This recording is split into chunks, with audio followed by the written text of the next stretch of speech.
नमस्कार साथियों, आपको बोर्ड पर दिख रहा होगा ये 12th क्लास का इम्पोर्टेंट टॉपिक है जो कि आपके बोर्ड पर राइट डाउन है, लिखा हुआ है संधारित्र के श्रेणी क्रम संयोजन के लिए व्यंजक प्राप्त करें। तो ये इम्पोर्टेंट हो जाता है 12th क्लास के तमाम बच्चों के लिए।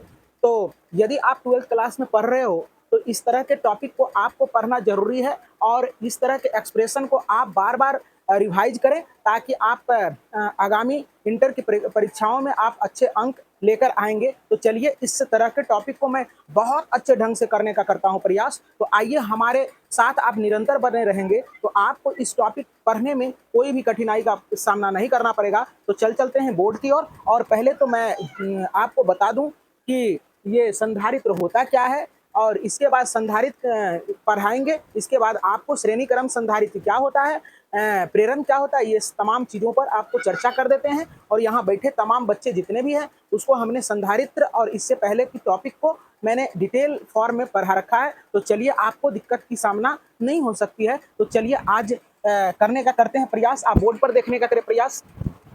आप जानेंगे कि संधारित्र के श्रेणी क्रम संयोजन होता क्या है।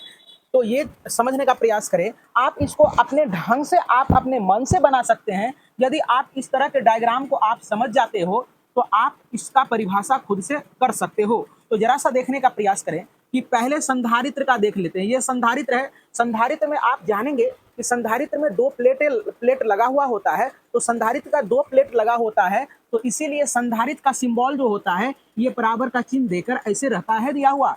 तो दो प्लेट के कारण संधारित्र का सिंबल ऐसा होता है। आप इस चीजों पर ध्यान देने का प्रयास करेंगे। तो चलिए संधारित्र आप समझ गए। तो संधारित्र देखिए यहाँ तीन संधारित्र, एक दो तीन जोड़ा गया है। आप कई संधारित्र आप ले सकते हो, कोई दिक्कत की बात नहीं है। मैंने यहाँ केवल तीन संधारित्र लेकर इस तरह के व्यंजक को बताने का प्रयास किया है। तो आप आइए और यहाँ समझने का करें प्रयास। और डिफिनेशन आप रट्टा नहीं मारेंगे। पूरा फिजिक्स और केमिस्ट्री और बायोलॉजी, ये साइंस के जितने भी तमाम चीज होते हैं ये समझने वाले होते हैं, रट्टा नहीं मारा जाता है। तो चलिए समझने का करते हैं प्रयास। तो कहता है पहले संधारित्र का दूसरा प्लेट, ये पहला प्लेट हो गया, दूसरा प्लेट हो गया। पहले संधारित्र का दूसरा प्लेट दूसरे संधारित्र के पहले प्लेट, देखो ये दूसरा संधारित्र है, इसका पहला प्लेट ये हो गया। यानी ये संधारित्र है तो पहला प्लेट हो गया, ये वो संधारित्र हुआ तो इसका पहला प्लेट ये, दूसरा प्लेट ये हो गया। तो कहेंगे पहले संधारित्र का दूसरा प्लेट दूसरे संधारित्र के पहले प्लेट से, और देखो दूसरे प्लेट के दूसरे संधारित्र का दूसरा प्लेट और तीसरे संधारित्र का पहले प्लेट से जोड़ा जाता है। तो इस प्रकार के सीरीज को हम लोग क्या कहते हैं, समानांतर श्रेणी क्रम संयोजन कहते हैं। यानी संधारित्र का श्रेणी क्रम संयोजन कहते हैं। मैं फिर से बोल दे रहा हूं, ध्यान से देखने का प्रयास करें। आप केवल प्लेट को जानने का प्रयास करें, जरा देखने का प्रयास करें। ये दो प्लेट है तो ये संधारित्र है। एवं प्रकार से ऐसे ऐसे तीन संधारित्र रहेगा। तो क्या कहेंगे कि पहले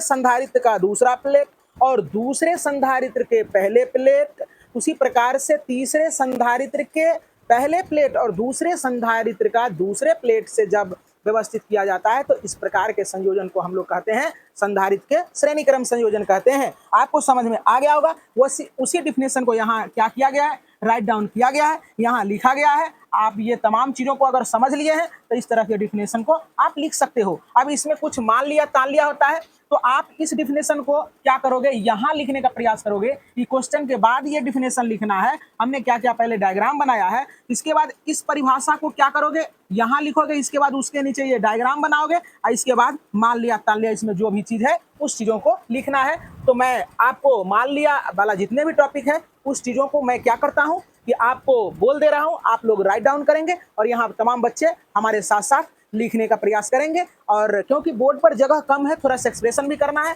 तो चलिए आप लिखेंगे। तो लिखने का प्रयास करें। लिखिए कि माना कि तीन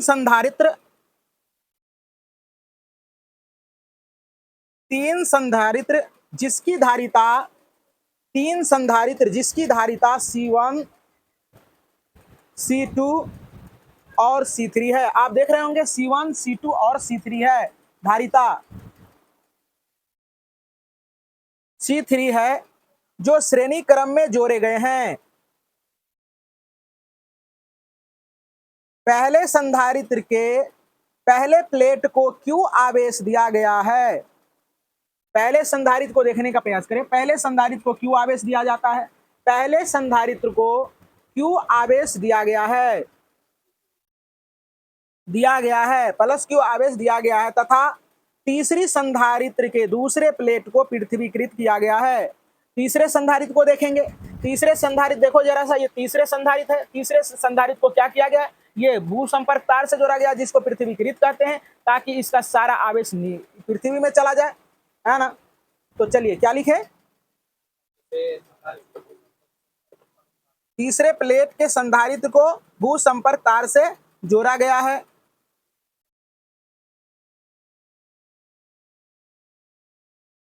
लिख लिया?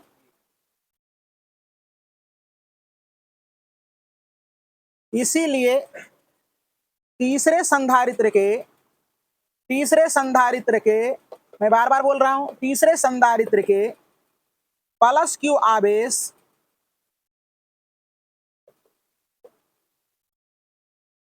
Q आवेश पृथ्वी में चली जाती है।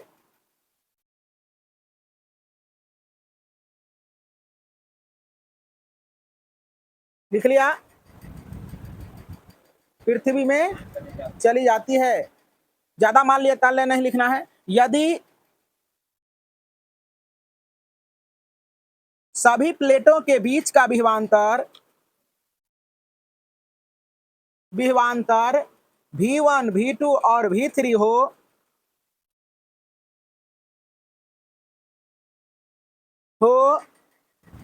लिखा रे हो तो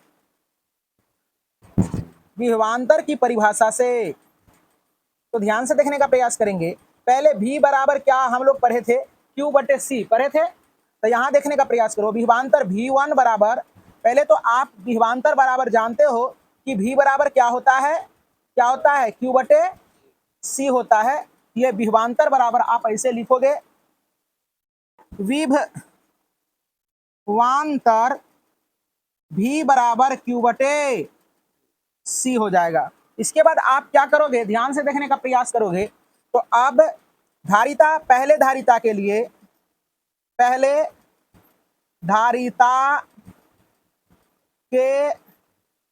लिए विभवांतर V बराबर V1 बराबर क्या हो जाएगा?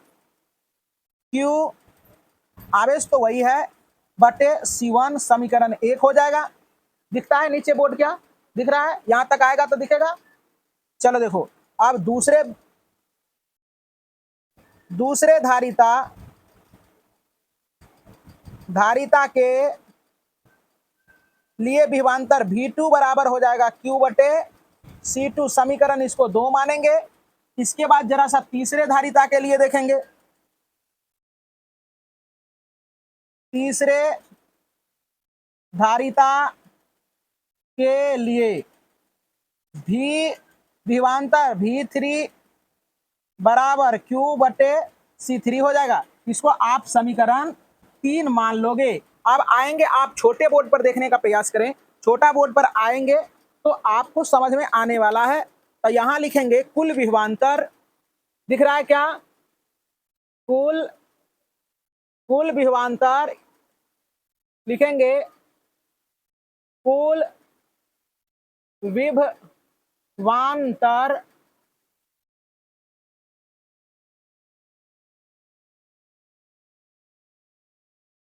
विभवांतर V बराबर हो जाएगा V1, V2 प्लस V3 हो जाएगा।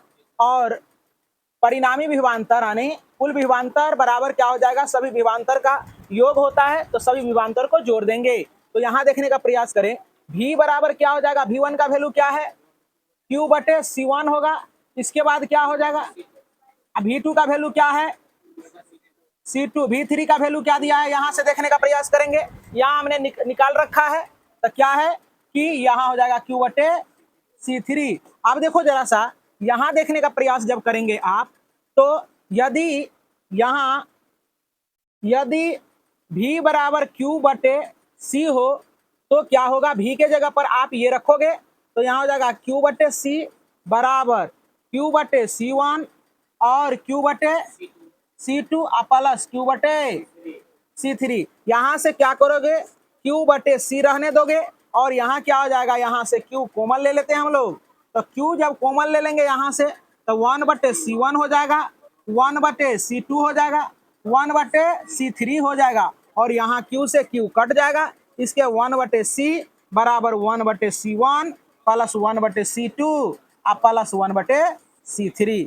यही आपका क्या हो जाएगा कि संधारित्र के श्रेणी क्रम के लिए यही आपका व्यंजक होगा, जो आपने देखा कि बहुत आसान और बहुत इजी था। एक बार मैं इसको साफ सुथरा हैं कि 3 संधारित्र दिया गया है यहाँ और 3 संधारित्र को क्या हम करते हैं, श्रेणी क्रम में जोड़ते हैं और 3 संधारित्र को जब श्रेणी क्रम में जोड़ते हैं तो यहाँ Q आवेश देने के बाद क्या होता है कि प्रेरण के सिद्धांत के आधार पर क्या होता है कि ये प्लेट से क्या होता है, इसके विपरीत प्रकृति का आवेश इस पर उत्पन्न हो जाता है।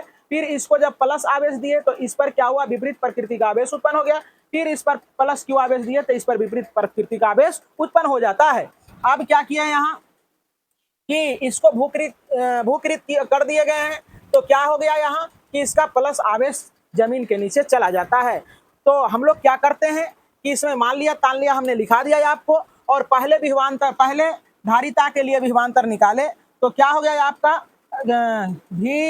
V1 बराबर Q बटे C1 हो जाता है। इसके बाद दूसरे प्लेट के लिए निकाले तो V2 बराबर Q बटे C2 हो गया। इसके बाद तीसरे धारिता के लिए निकाले विभवांतर तो V3 बटे Q बटे क्या हो गया, V3 बराबर Q बटे C3 हो गया। इसके बाद कुल विभवांतर हम लोग निकाले तो V बराबर V1 V2 V3 हो जाता है। एवं प्रकार से तो यहाँ हमने क्या किया, V1 का V2 का V3 का वैल्यू रख दिया वहां से। इसके बाद V बराबर जो होता है Q बटे C, इसको हमने लिखा। इसके बाद यहाँ से क्या किया, हमने Q कॉमन ले लिया। इसके बाद Q कॉमन लेने के बाद Q से Q कट जाता है तो 1 बटे C बराबर 1 बटे C1 प्लस 1 बटे C2 प्लस 1 बटे C3। ये आपका ये व्यंजक प्राप्त हो जाता है। तो उम्मीद करते हैं कि आपको समझ में आया होगा। बहुत बहुत धन्यवाद।